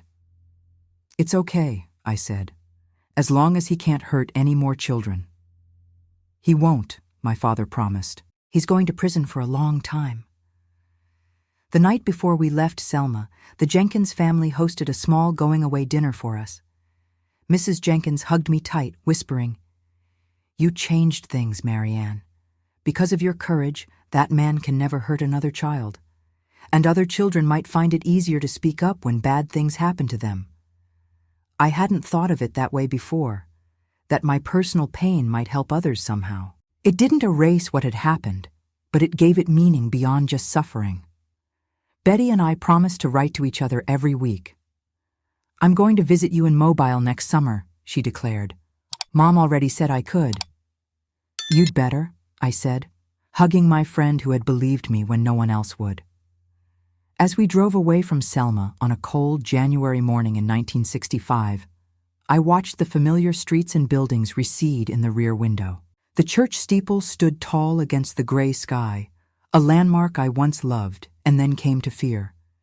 Now it was just a building, growing smaller with distance, losing its power over me with each mile. Mobile represented a new chapter, a chance to rebuild. I didn't know what challenges lay ahead, but I knew I had survived the worst. I had found my voice, and I had been heard. Not by everyone, but by enough people to matter. Most importantly, I had been heard by myself. The coastal city greeted us with salty air and a vibrant energy that Selma had never possessed. Our new home was smaller but brighter, with large windows that let in the sunlight and a small backyard where my mother immediately began planning a garden. "Southern soil is good for growing things," she said, kneeling in the dirt, something she would never have done in her previous life as a proper pastor's wife. Even after the hardest winter, something always blooms in spring. I wasn't sure if she was talking about plants or about us, but either way, she was right. We had survived our winter. Now it was time to see what might bloom. My new school was 3 times the size of my old one, with students from various backgrounds and beliefs. When asked about where I came from, I simply said, "A small town up north." Most people didn't press for details. I was just the new girl, unremarkable in a sea of faces, and that anonymity was healing in its own way.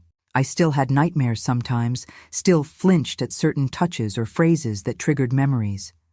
But slowly, with the support of my family and occasional letters from Betty describing how things were changing in Selma, I began to heal. One unexpected source of comfort came from an elderly neighbor, Mrs. Zilda Washington, who ran a small bakery from her home. She took a liking to me and began teaching me how to bake. First, simple cookies, then more complex cakes and pies. "Baking is therapy, child," she'd say, her dark hands deftly kneading dough or folding batter. "When the world's been cruel, there's something healing about creating something sweet from scratch." She was right. In her kitchen, with the scent of vanilla and cinnamon surrounding me, I found moments of peace. The precise measurements, the physical work of mixing and kneading, the transformation of simple ingredients into something beautiful and nourishing. It became a metaphor for my own healing process. By spring, I was spending every Saturday morning at Mrs. Washington's, learning her recipes and, more importantly, absorbing her wisdom. "You've got old eyes in a young face," she told me once. "Someone hurt you bad, didn't they?" I nodded, unable to speak. "Thought so," she said, not pressing for details. "Well, hurt's like yeast. It can make you rise up stronger, or it can make you collapse if you don't work it right. Seems to me you're rising just fine." As March turned to April and the azaleas bloomed all over Mobile, I received a letter from Betty with news from Selma. Pastor Williams had been sentenced to 15 years in prison. Our old church had a new pastor, a younger man with progressive ideas about racial equality and women's roles in the church. Several families, including Betty's, had begun attending a different denomination altogether. "Mom says the whole town has changed," Betty wrote. "People are talking more openly about things that used to be swept under the rug. And there's a new rule that no adult can be alone with children in any church building. They have to always have at least 2 adults present. Mom says it's because of what happened to you and the others." I showed the letter to my father, who read it with a thoughtful expression. "You made a difference, Marianne," he said, echoing Mrs. Jenkins's words from months before. "Your courage changed things." I didn't feel courageous, I admitted. I was terrified most of the time. "That's what real courage is," he said, putting an arm around my shoulders. Being scared but doing the right thing anyway. For the first time since that horrible day in the church office, I felt a flicker of pride. Not happiness, I wouldn't go that far, but a sense that perhaps my suffering hadn't been entirely in vain, that something good could come from something so terrible. That night, I dreamed not of Pastor Williams or the church, but of Mrs. Washington's kitchen, of kneading bread dough with confident hands, of creating something nourishing from raw ingredients, of rising, not collapsing. In the morning, I woke with the scent of baking bread seemingly still in my nostrils, though our kitchen was empty. A thought formed, clear and unexpected. I knew what I wanted to do with my life. I wanted to bake, to create, to nourish, to transform simple ingredients into something that brought comfort and joy. It would be years before that dream became reality, years of healing and learning and growing. But that morning in Mobile, with the Gulf breeze coming through my bedroom window and the sound of my mother humming in the garden below, I felt the first real stirring of hope for the future. The worst was behind me. I had survived. And somewhere ahead, beyond the pain and the healing, lay a life I could build with my own hands, as surely as Mrs. Washington built her perfect pecan pies. The years after we moved to Mobile were a time of slow healing and rebuilding. By 1970, I was 15 years old, still carrying the scars of what had happened in Selma, but learning to live with them. My relationship with my mother remained complicated. Some days, we'd connect over simple things, cooking together in the kitchen or planting flowers in the garden. Other days, the ghost of what had happened in Selma would rise between us, and we'd move around each other like strangers sharing a house. My father became my rock. His quiet strength gave me something to lean on during the darkest times. He never pushed me to talk about the past, but he was always there when I needed him. On my 16th birthday, he gave me a small recipe book filled with handwritten cake and pie recipes. "Mrs. Washington says you have a gift for baking," he said, awkwardly patting my shoulder. "Thought you might like to have some recipes of your own." It was the perfect gift, practical but thoughtful, acknowledging my growing passion for baking without making a big fuss about it. That was my father's way. Throughout high school, I continued learning from Mrs. Washington, spending most weekends in her kitchen. She became a second mother to me in many ways, offering the kind of unconditional acceptance my own mother struggled to provide. Her kitchen was my sanctuary, a place where I could create something good and pure with my hands, where the memories of Selma couldn't reach me. "You got healing in your hands, child," Mrs. Washington would say as she watched me knead bread dough or carefully frost a cake. "Some people bake with their heads, following recipes to the letter, but you bake with your heart. That's a gift." In 1973, when I was 18, I graduated from high school with decent but not spectacular grades. College wasn't really discussed in our home. It wasn't common for girls in our circle to pursue higher education back then.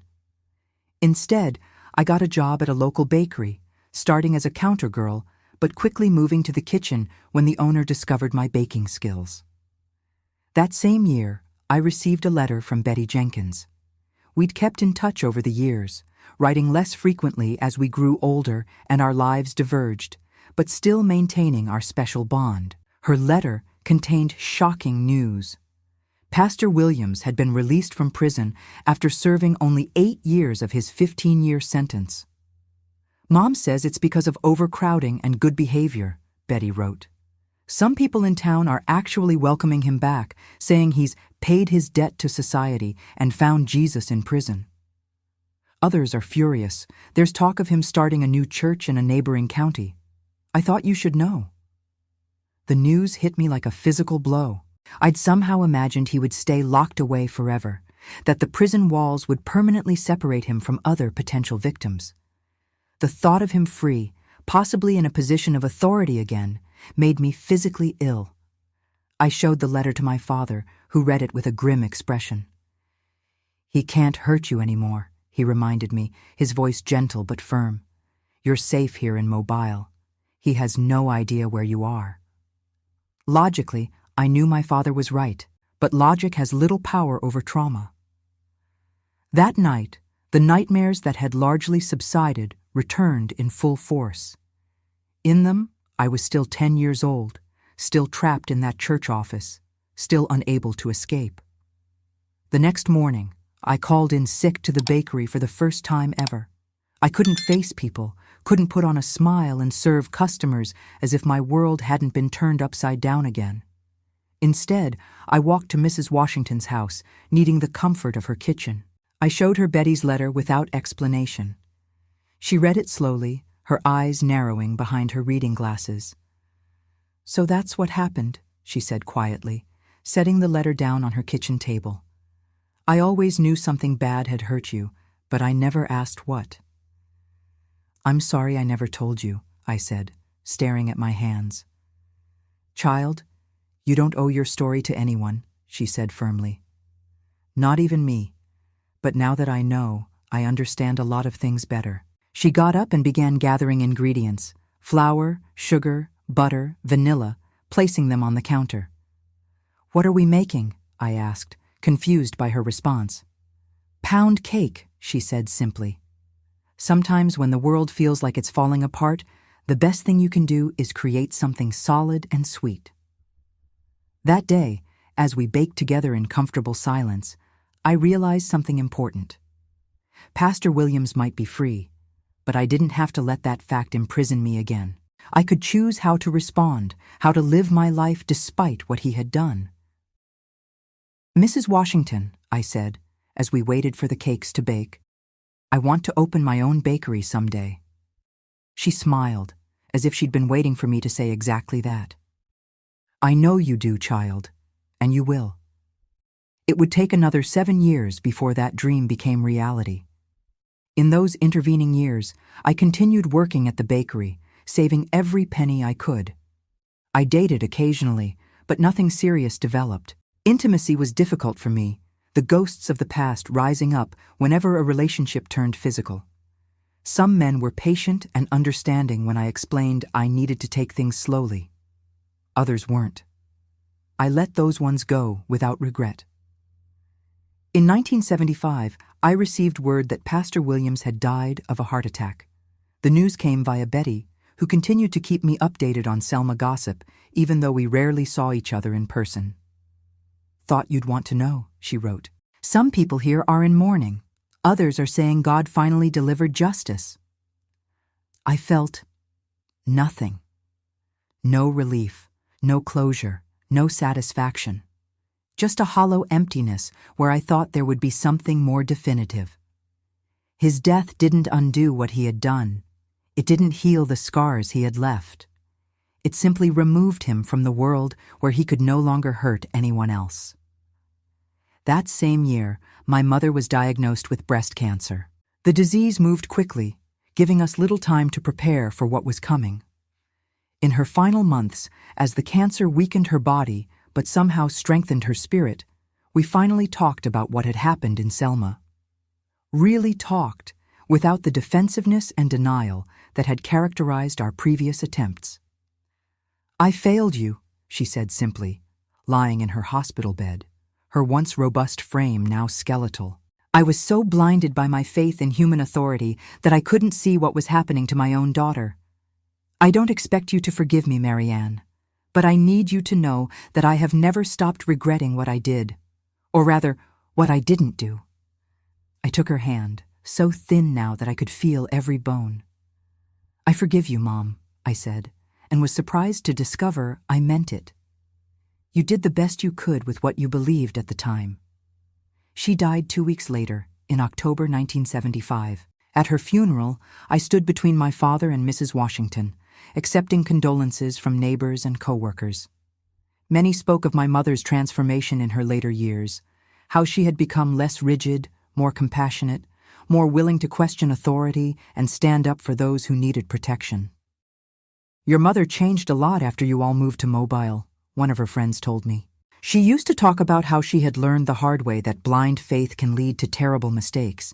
She never said what mistakes exactly, but she was determined to do better. That was a gift I hadn't expected, knowing that my mother had grown from what happened, that she had used her failure to protect me as motivation to become a better person, a better Christian. It didn't erase the past, but it added a layer of meaning to it that brought some comfort. After my mother's death, my father and I grew even closer. He had always been a man of few words, but now he made an effort to talk more, to share his thoughts and feelings. We established a Sunday routine: church in the morning, a progressive congregation, nothing like our Selma church, followed by lunch at a local diner, then a walk along Mobile Bay, if the weather was good. During one of these walks in the spring of 1977, he broached a subject that surprised me. "I've been thinking about your bakery dream," he said, as we watched pelicans dive for fish in the bay. "That old hardware store on Dauphin Street is up for sale. Good location. Could be converted into a bakery without too much work." I stopped walking and stared at him. "Dad, that would cost a fortune." He shrugged. "I've been saving, and your mother had a small life insurance policy. Between that and what you've put aside, we might make it work." "You'd do that for me?" I asked, stunned by the offer. "Marianne," he said, meeting my eyes directly, "I couldn't protect you when you needed it most. Let me help you build something good now." In January 1980, at the age of 25, I opened Marianne's Home Bakery on Dauphin Street in downtown Mobile. My father had indeed helped with the down payment, and Mrs. Washington had contributed her recipes and expertise. We started small, just me, one assistant, and Mrs. Washington coming in 3 days a week to help with specialty items. The first year was hard. Long hours, thin margins, constant worry about making rent. But word spread about our pies and cakes, baked with real butter and fresh ingredients when many bakeries were switching to cheaper alternatives. By the second year, we were turning a profit. By the third, I had hired 2 more employees and expanded our offerings to include breads and cookies. In 1985, Mrs. Washington passed away peacefully in her sleep at the age of 82. She left me her recipe book, filled with generations of family secrets. To Marianne, her will specified, who bakes with her heart and heals with her hands. I cried for days after her funeral, mourning not just the loss of a mentor, but of someone who had seen me at my most broken and never once treated me as damaged. In her honor, I created a new pie, pecan with a hint of bourbon and dark chocolate, and named it Miss Zilda's Special. It became our best seller. That same year, at the age of 30, I met James Harrison, a widower with 2 young children who came into the bakery to order a birthday cake for his daughter. He was kind, patient, and possessed a quiet strength that reminded me of my father. After months of cautious dating, I told him about my past in Selma. He listened without judgment, held me when I cried, and promised he would never push me beyond what I was comfortable with. "Some things can't be rushed," he said.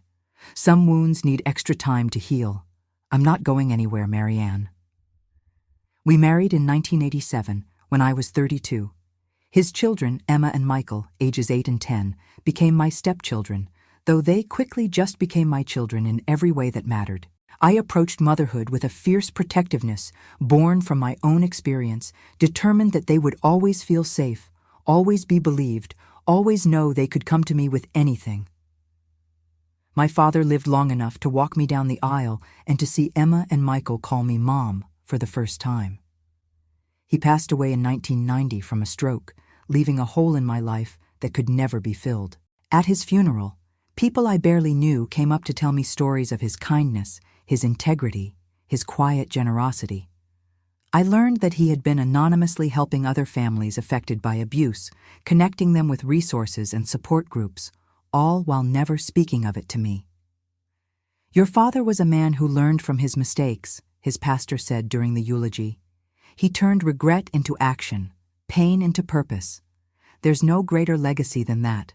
By the time I turned 40 in 1995, My life had taken shape in ways I could never have imagined as that frightened 10-year-old in Selma. I had a successful business, a loving husband, 2 children who brought me joy, and a hard-won peace with my past. The nightmares still came occasionally, especially during times of stress, but they no longer controlled me. In 1997, I received another letter from Betty Jenkins, now Betty Thompson, after her marriage. She was organizing a support group for survivors of childhood abuse in the Selma area and wanted my permission to share my story anonymously as one of the first cases that had brought the issue to light in their community. "People still remember what happened, even after all these years," she wrote. "But now there's more understanding, more willingness to believe children when they speak up. Your courage started something important, Marianne. It created ripples that are still moving through our town." I sat with that letter for days, unsure how to respond. Finally, I wrote back giving my permission, but also sharing what I had learned in the decades since leaving Selma. "Tell them that healing isn't linear," I wrote. "It's messy and complex and ongoing. Tell them that what happened to me shaped my life, but it doesn't define me. And most importantly, tell them that even from the darkest experiences, it's possible to create something good and sweet and nourishing. Not despite the darkness, but sometimes because of what we learn by finding our way through it." As the new millennium approached, I found myself thinking more about legacy, about the meaning we make from our experiences. The bakery was thriving, now with 10 employees and a reputation that extended beyond mobile. Emma was in college, studying psychology, inspired partly by what she knew of my history. Michael was working alongside me in the bakery, showing a gift for creating new recipes that rivaled my own. In 2000, at the age of 45, I made a decision that surprised even me. I started a small program at the bakery, offering free baking classes to women who had experienced trauma. It wasn't therapy, I wasn't qualified for that, but it was a space where women could experience the same healing I had found in Mrs. Washington's kitchen years before. "Baking is about transformation," I would tell them, "taking separate ingredients that don't seem special on their own and combining them to create something new and wonderful. Sometimes our hardest experiences are like that too. They can become ingredients in a life that turns out more beautiful and meaningful than we ever imagined possible." The program grew slowly but steadily. Some women came for a few classes and moved on. Others became regular participants, eventually moving into paid positions at the bakery. I never required them to share their stories. Some did, some didn't. But I shared mine, hoping it might help them see a path forward. By 2010, when I was 55, what had started as informal classes had evolved into a registered nonprofit called Rising Dough, with programs in 3 locations across Mobile. We partnered with local shelters and support groups, offering not just baking skills, but a community of understanding, a place where women could experience the power of creating something with their own hands while they rebuilt their lives. In all those years, I never returned to Selma. I kept in touch with Betty, exchanged Christmas cards with a few old neighbors, but I couldn't bring myself to physically revisit the place where my childhood had ended so abruptly. That changed in 2014, when I received an invitation to speak at a conference on childhood trauma and resilience, hosted by the University in Montgomery, just 40 miles from Selma. My husband James encouraged me to accept. "Maybe it's time," he said gently. "Maybe closing that circle would bring something you don't even know you need." After much thought, I agreed. The conference was scheduled for April, and as the date approached, I decided to extend our trip to include a day in Selma itself. Betty, now a grandmother and retired school counselor, offered to show us around. The Selma I returned to at age 59 was both familiar and foreign. Some streets looked exactly as I remembered them, frozen in time. Others had changed beyond recognition. The old church was still there, though it had been renovated and expanded. I stood across the street, looking at it for a long time, surprised by how small it seemed compared to the looming presence it had occupied in my memory. "Do you want to go inside?" Betty asked. I shook my head. "No, there's nothing for me in there anymore." Instead, we drove to the cemetery where my mother was buried. I hadn't been able to attend her funeral, still too young and traumatized to face returning to Selma at the time. My father had made the trip alone, overseeing the burial before returning to Mobile. Standing at her grave, with James holding my hand, I felt a complex mix of emotions: sadness for all she had missed in my life, regret for the relationship we might have had under different circumstances, but also gratitude for the ways she had tried to make amends in her later years. "I forgive you, Mom," I whispered again, though I had spoken those words to her before she died. "And I hope you've forgiven me too, for not being the daughter you expected." As we were leaving the cemetery, Betty pointed out another grave some distance away. "He's over there," she said quietly. "Pastor Williams." I looked in the direction she indicated, but made no move to go closer. "Do you want to see it?" she asked. "No," I said, surprising myself with how certain I felt. "He's already taken enough of my time and energy. I don't need to give him any more." That evening, Betty hosted a small gathering at her home. A few people from our childhood who had stood by me, who had believed me when it wasn't easy to do so. We reminisced about good memories, carefully avoiding the painful ones, though they hung in the air around us, acknowledged but not dwelled upon. As I looked around at these people who had been part of my earliest years, I realized something important. Selma wasn't just the place where I had been hurt. It was also the place where I had first been believed, first been defended, first learned that speaking truth could lead to protection and justice, however imperfect. "Thank you," I said to the small group as the evening wound down, "for believing a child when it would have been easier not to, for standing up against someone powerful when it cost you friendships, and standing in the community. What you did mattered. It still matters." The next day, I spoke at the conference in Montgomery. I had given similar talks before in Mobile, but never to such a large audience, never so close to where the events had occurred. As I looked out at the faces, counselors, teachers, medical professionals, law enforcement, I told my story not as a victim seeking sympathy, but as a survivor offering hope. The trauma I experienced didn't end when I left Selma, I told them. It didn't end when my abuser went to prison, or even when he died. Healing from childhood trauma isn't about erasing what happened. It's about integrating it into your life story in a way that allows you to move forward with purpose. I spoke about my bakery, about rising dough, about the healing power of creating something with your hands. I spoke about Mrs. Washington and her pound cake philosophy, about my father's quiet redemption, about Betty's unwavering friendship. The people who hurt us shape our lives, I concluded. But so do the people who help us heal. In the end, I choose to give more power to the healers than to the hurters. That's not forgetting. It's reclaiming. After the talk, a young woman approached me, her eyes red from crying. "I'm a pastor's daughter," she said quietly. "And what you described, it happened to me too. I've never told anyone. I thought God would punish me if I did." I took her hands in mine, feeling the weight of responsibility in that moment. "God doesn't punish children for telling the truth," I said firmly. "People do that, not God." She nodded, tears streaming down her face. How did you make a good life after something like that?" "One day at a time," I told her honestly, "with help, with purpose, and by remembering that what happened to you is part of your story. But it doesn't have to be the ending." I gave her my card with the rising dough information on it. "If you ever find yourself in Mobile, come by. We'll bake something together." That night, in our hotel room, James held me as I cried. Not from pain this time, but from a strange mixture of grief and gratitude, of closure and new beginnings. "You helped that young woman today," he said, stroking my hair. "Just like Mrs. Washington helped you, just like your father in his way. The circle keeps going." The circle keeps going.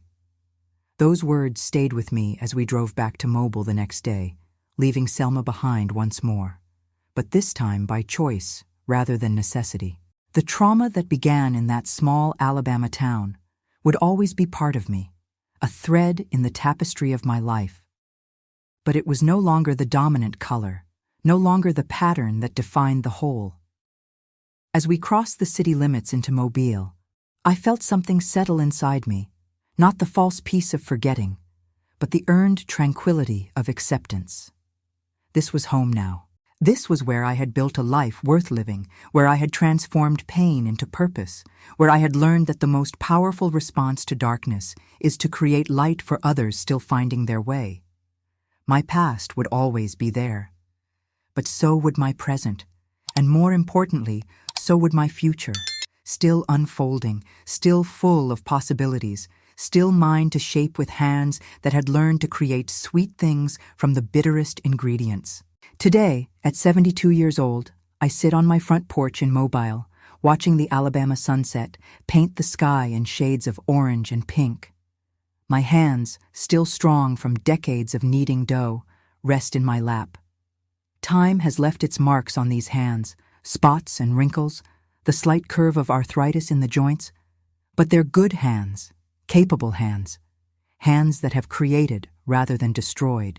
Looking back over my life, I can see how the worst thing that ever happened to me became, strangely, the foundation for much of what I later built. That doesn't make what Pastor Williams did right. It will never be right. The trauma he inflicted changed me forever, altering the trajectory of my childhood and sending ripples through my entire life. But somewhere along the way, I made a choice. I chose not to let his actions define me. I chose to build something good from the rubble he left behind. Not immediately. Healing took decades, not days. But gradually, with help from people like Betty, Mrs. Washington, my father, and later James and our children, I found my way forward. The bakery has been my anchor through it all. There's something fundamentally honest about baking. You put good things in, you get good things out. No tricks, no manipulation, no hidden agenda. Just flour, butter, sugar, and heat, transforming into something that brings comfort and joy. After a childhood where I couldn't trust what I was told, where holy words hid unholy actions, that straightforward cause and effect has been healing in ways therapy alone could never accomplish. Rising Dough, our nonprofit program, now operates in 5 locations across Alabama. We've helped hundreds of women find their footing after trauma, teaching not just baking skills, but the deeper lesson that Mrs. Washington taught me all those years ago, that hurt, like yeast, can make you rise up stronger if you work it right. I still have nightmares sometimes, still have days when memories surface unexpectedly, triggered by a phrase or a gesture or a particular quality of light. The trauma doesn't disappear. It becomes integrated, a scar rather than an open wound. I've learned to live with it, to acknowledge it without letting it control me. What I know now, that I couldn't have known as that frightened child in Selma, is that healing isn't linear. It doesn't move steadily forward in a straight line. It circles back on itself, spirals up and down, sometimes seeming to retreat completely before surging forward again. There have been times in my life when I thought I was over it, only to be blindsided by a flashback or panic attack that showed me how deeply the trauma still lived in my body. But I also know that healing, however imperfect, is possible. Not through forgetting. I will never forget what happened in that church office.